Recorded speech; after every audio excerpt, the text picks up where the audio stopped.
Hello, bachcho. Let's read the question. The question is line segment joining the midpoints M and N of a parallel sides AB and DC, respectively, of a trapezium ABCD is perpendicular to both the side AB and DC. Then option is AD equal to BC, B is AD equal to twice of BC, C is equal to AD is parallel to BC, and D is AD is less than BC. So first of all, let's say the key concept. So we know that midpoints bisect the side in equal parts. कोई भी mid point किसी भी side को equal parts में bisect करता है।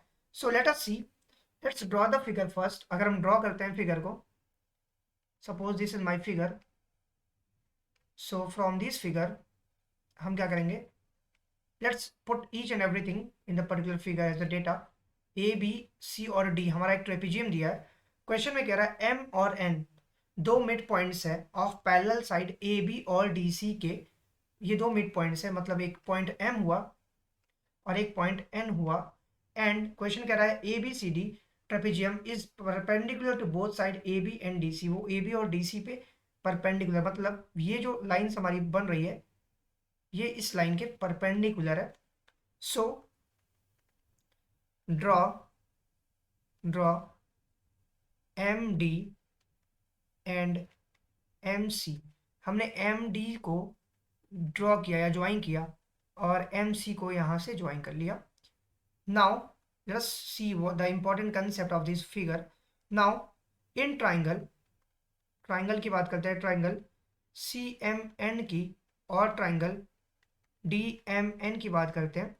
तो अगर ये एन मेरा मिड पॉइंट्स है तो ये इक्वल होगा, ये भी इक्वल होगा। सिमिलरली ये भी और ये भी आपस में इक्वल होगा, बिकॉज मिड पॉइंट क्या करता है, बाइसेक्ट करता है इक्वल पार्ट्स में। इसका मतलब डी एन जो होगा वो हमारा एन सी के बराबर होगा, because N is mid point, N mid point है इसलिए। Second thing is that angle D N M is equal to angle C N M के बराबर होगा with 90 degree, because of the given concept कि वो पहले से दिया गया है कि वो परपेंडिकुलर है।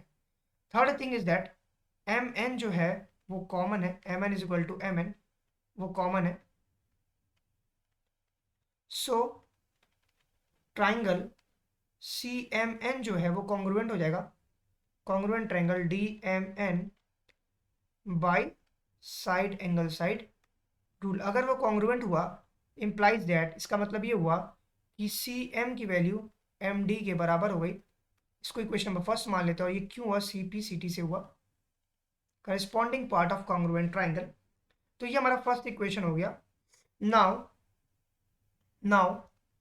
वी नो दैट अगर सी एम जो बेसिकली हमारे पास सी एम की वैल्यू ये इसके बराबर हो गया, अगर ये आपस बराबर हो गया, that is very much clear that कि अगर ये बराबर हुआ तो सी एम और N, that is C M N, this angle and this angle will be equal, D M N equal होगा। क्यों, because each equals to 90 degree. और ये हमारा सीपीसीटी पार्ट से इक्वल होगा, ये वाला और ये वाला हम इक्वल करें सीपीसीटी पार्ट से। And now angle C M N जो होगा वो एंगल डी एम एन के बराबर होगा। इसको हम इक्वेशन नंबर सेकेंड मान सकते हैं। और ये किससे हुआ, ये भी सीपीसीटी से हो रहा है। Okay, so if it is so, now तो हम क्या लिख सकते हैं, now angle A M N जो होगा वो किसके बराबर होगा, बी एम एन के बराबर होगा, because it is equal to 90 degree given part. A M और एन, ये वाला एंगल जो होगा ये भी 90 डिग्री होगा और ये वाला एंगल भी हमारा 90 डिग्री होगा, that is B M N भी 90 डिग्री होगा, जो कि पहले से दिया गया है। So we can say that angle A M D जो होगा वो किसके बराबर होगा, सी एम बी के बराबर होगा, सी एम बी के बराबर होगा। कहाँ से हमने लिया इसको, फ्रॉम इक्वेशन नंबर सेकेंड से लिया। A M D, let's say this is A M D, और अगर मैं ए एम डी की बात करता हूँ जो कि ये वाला पार्ट है हमारा, ये एंगल किसके बराबर होगा, that is C M B के, सी एम बी इस वाले एंगल के बराबर होगा, दैट इज ये पार्ट हमारा हुआ इसके बराबर होगा। ये आपस में बराबर होंगे। अब ये ऐसा क्यों हो रहा है, क्योंकि ये पूरा अगर 90 डिग्री दिया था उसमें से ये और ये आपस में बराबर थे, तो दोनों में से अगर मैं इसको माइनस करता हूँ तो ये वाला एंगल और ये वाला एंगल आपस में बराबर होगा। That is from equation number second हम लिख रहे हैं बेसिकली। सो सेकंड से ये चीज हमारा प्रूफ हुआ। 10 हम कह सकते हैं क्या, 10 triangle A M D and triangle B M C में अगर हम बात करें वी हैव, तो हमें क्या मिलेगा, we have what, the first thing is that A M is equal to M B होगा। Why? Because M is mid point, M जो है वो मेरा मिड पॉइंट है, इसलिए ऐसा हो रहा है।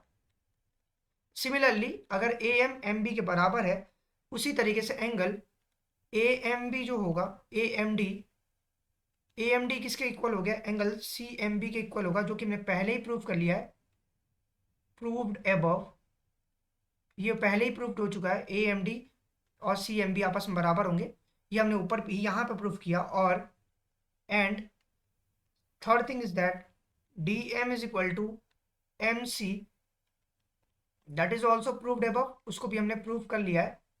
That is D M is equal to M C, ये पार्ट हमने प्रूव कर लिया है फ्रॉम द सीपीसीटी पार्ट से। इसका मतलब ये हुआ ट्राइंगल, ट्राइंगल कौन सा, ए एम डी क्या हो गया, कॉन्ग्रुएंट हो गया ट्राइंगल सी एम बी से by S A S rule, side angle side rule से कॉन्ग्रुएंट हो गया। इसका मतलब हम लिख सकते हैं क्या, ए डी जो होगा वो हमारा किसके इक्वल हो गया, बी सी के इक्वल हो गया।